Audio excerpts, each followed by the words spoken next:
आपको बहुत बहुत शुभकामनाएं, बधाई आपको। धन्यवाद। फर्स्ट अटेम्प्ट था, आपने टॉप किया है, किस जी। तरीके से क्या है बताएंगे? सर, पहले तो ये कहूँगी कि यूपीएससी देना एक, या आईएएस बनना कहूँगी, एक बचपन का सपना था, चाइल्डहुड ड्रीम। तो जब बड़े हुए और कॉलेज में आए, थोड़ा जाना इस बारे में कि कैसे क्या होती है ये परीक्षा, किस स्तर की पढ़ाई होती है, क्या क्या सिलेबस में होता है। तो वो पढ़ने के बाद, जानने के बाद बहुत इंटरेस्ट लगा एंड लगा कि इस लाइन में जाना चाहिए, क्योंकि बहुत लोगों तक पहुंच सकते हैं, मदद कर सकते हैं, जो भी सोसाइटी में चल रहा है उससे टच्ड फील किया और इस लाइन में आने की डिसाइड किया। और कैसे, जैसे मैं हूँ अगर उस पर कि कैसे मैं कर पाई, तो I think her rose consistently पढ़ाई करना, 5 से 6 घंटे देना हर रोज़ डिसिप्लिन के साथ, और खुद पे एक भरोसा रखना कि हाँ हम कर सकते हैं और लिस्ट में आ सकते हैं। तो वो भरोसा मेरे ख्याल से बहुत, आई थिंक 50 से 60% वही काम कर जाता है। अभी आपकी महिलाओं में वैसे 5th रैंक पे क्या कुछ हो? जब मुझे पता चला कि मेरी 5th रैंक आई है, जाहिर सी बात है मैं बहुत ज़्यादा खुश थी। लेकिन जब मुझे ये पता चला कि मैं ऑल इंडिया गर्ल्स टॉपर हूँ, तो मैं थोड़ी सी आवासीय ज्ञानदीप विद्यालय अत्याधुनिक शिक्षण प्रणाली के तहत अवेलेबल है। आपके आवासीय ज्ञानदीप विद्यालय में 1 से लेकर क्लास 8 तक के लिए कंप्यूटर क्लास की व्यवस्था, साथ ही हॉस्टल फैसिलिटी बेहद ही उत्कृष्ट है। आवासीय ज्ञानदीप विद्यालय, नया टोला, नवगछिया। वो हुई क्योंकि पिछली बार से देखा जा रहा था, 1st, 2nd, 3rd रैंक पे हमेशा कोई ना कोई लड़की या महिला रहती है। तो वो मुझे लगा कि थोड़ा और बेटर अगर मेरी रैंक हो पाती तो मैं सारी लड़कियों को रिप्रेजेंट करके फर्स्ट उनके उससे वो आ पाती। उस वजह से थोड़ा सा डिसअपॉइंट हूँ, बाकी ओवरऑल तो काफ़ी खुश हूँ रिजल्ट से। इस सफलता का आप श्रेय किसको देना चाहिए? सफलता का श्रेय, यूपीएससी में सफलता, यूपीएससी एक बहुत बड़ी जर्नी होती है। 1-1.5 साल तक आप उस एग्ज़ाम में रहते हैं।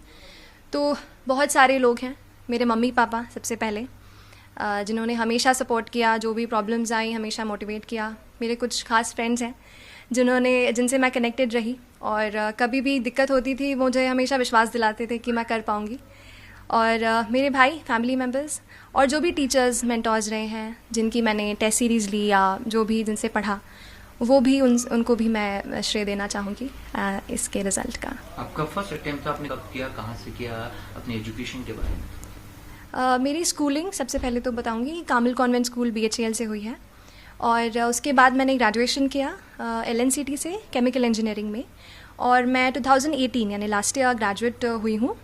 और उसके बाद बस मैंने परीक्षा दी और भगवान की दया से उत्तीर्ण हुई। बचपन से ही आपका ड्रीम था, लेकिन ग्रेजुएशन के बाद अच्छा आपने इंजीनियरिंग की पढ़ाई करी, उसके बाद फिर एकदम चेंज करके अपनी यूपीएससी की तैयारी करी। जी, लाइन चेंज नहीं कहूँगी, ये कहूँगी कि दिमाग में था, बट ऐसा था कि ग्रेजुएशन में आप इंजीनियरिंग कर लें। ऐसा चलता है ना कि आप इंजीनियर बन जाएंगे तो थोड़ा एक सिक्योरिटी ऑफ वो हो जाता है, उस वजह से इंजीनियरिंग लाइन में गई। बाकी एक डायरेक्शन और सपना तो सिविल सर्विस के लिए ही था, और फिर उसको मैंने परस्यू किया अपने कॉलेज की पढ़ाई के साथ। पढ़ाई कई मेहनत कई लोग करते हैं, कईयों का फर्स्ट होता है, कईयों का फर्स्ट, 2nd, 3rd अटेम्प्ट होता है, लेकिन आपने फर्स्ट अटेम्प्ट में इसको निकाल लिया, पास करा है, टॉप किया है। तो आपको क्या लगता है कि उन लोगों के लिए आपका क्या संदेश है जो इनका 1-2 बार मतलब फेल हो जाते हैं, फिर रुक जाते हैं 1 नंबर से, तो उनके लिए आप क्या संदेश देना चाहते हैं कि किस तरीके से तैयारी करें कि वो फर्स्ट अटेम्प्ट में ही टॉप करें? देखिए, पहली बात तो मैं ये कह दूंगी कि जितने लोग इंटरव्यू देते हैं, जैसे इस साल 1994 स्टूडेंट्स ने इंटरव्यू दिया, मैं कहूँगी कि सब लोग जो हैं इक्वली नॉलेजेबल रहते हैं। बस थोड़ा सा 19-20 का मैं कहूँगी फ़र्क होता है, क्योंकि जो कोई भी वहाँ पहुँचता है उसने काफ़ी पढ़ाई की होती है, काफ़ी सैक्रिफाइसेस करने पड़ते हैं और किए होते हैं, तब वो पहुँचते हैं। लेकिन फिर भी जो भी छोटी सी मैं एक वो दूंगी, मतलब यही कहूँगी कि कंसिस्टेंट रहें, थोड़ा सा पढ़ें, लेकिन हर रोज़ पढ़ें, बिना डरे पढ़ें। क्योंकि हम जैसे मेरे फैमिली में किसी ने भी सिविल सर्विस का एग्ज़ाम नहीं दिया, कोई नहीं है, तो ऐसे लगता है कि हम दे रहे हैं, क्या हो पाएगा, नहीं हो पाएगा। लेकिन खुद पे एक भरोसा रखें और सही डायरेक्शन पकड़ें। इस एग्ज़ाम में काफ़ी सारी बुक्स हैं, काफ़ी सारा मटेरियल है, तो आप यूपीएससी सिलेबस को रेफ़र करें, पास्ट ईयर क्वेश्चन पेपर्स को देखें, कैसे क्या पढ़ाई की जाती है, और उसी को अपना मार्गदर्शक बनाएं, और उसी से मेरे ख्याल से होगा। आगे अब आप क्या है कि क्षेत्र में ज़्यादा सोचती हैं कि महिलाओं के लिए, बच्चों के जी, लिए, मतलब आपने कुछ ऐसा प्लान किया होगा या फिर किस आपके मन में है, क्या भावना है? मेरे मन में 3 चीज़ें हैं, 3 फील्ड्स हैं जिसमें मैं चाहती हूँ कि मतलब उसमें मैं काफ़ी काम करूँ। पहला तो महिला सशक्तिकरण का, महिला खुद हूँ, लेकिन उसके अलावा भी मैं कहूँगी कि महिलाओं की दशा थोड़ा और सुधारना, उनको और एम्पावर करना। दूसरी जो चीज़ है, जो मेरा फोकस मैं कहती हूँ, वो है एजुकेशन।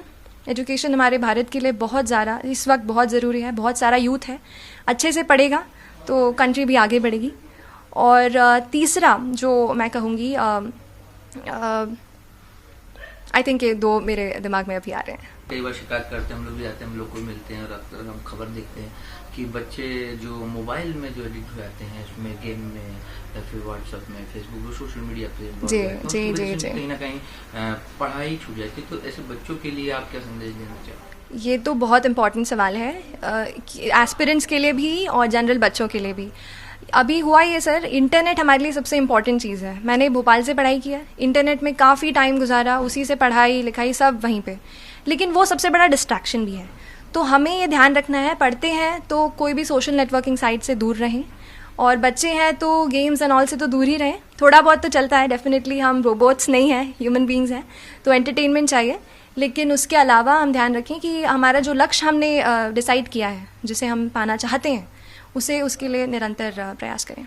सोशल मीडिया का इस्तेमाल करती थी श्रुति, अगर आप सुन पूछें कि आपने टॉप किया है, आप किस तरीके से और कितना वक्त देती थी पढ़ाई के अलावा? सोशल मीडिया साइट पे तो मैं नहीं रही जब मैं पढ़ाई कर रही थी। व्हाट्सएप नहीं था, फेसबुक वगैरह पे नहीं थी ज़्यादा, और बाकी मैंने नहीं ज्वाइन किए थे। तो मेरे लिए मैंने ये बनाया था कि पहला प्रयास है मेरा, अंतिम प्रयास है, मुझे इसी में ही निकालना है। वो एक अंदर से था कि नहीं, अगर पहला है तो देना है, तो इसलिए फिर एक मोटिवेशन भी आया और नहीं किया फिर मैंने सोशल नेटवर्किंग साइट। पहला भी अंतिम भी सफलतापूर्वक। जी जी, thank you so much. Subscribe करें गोसाईगांव समाचार चैनल को, साथ ही बेल आइकन को दबाएं ताकि आपको मिले नोटिफिकेशन तुरंत।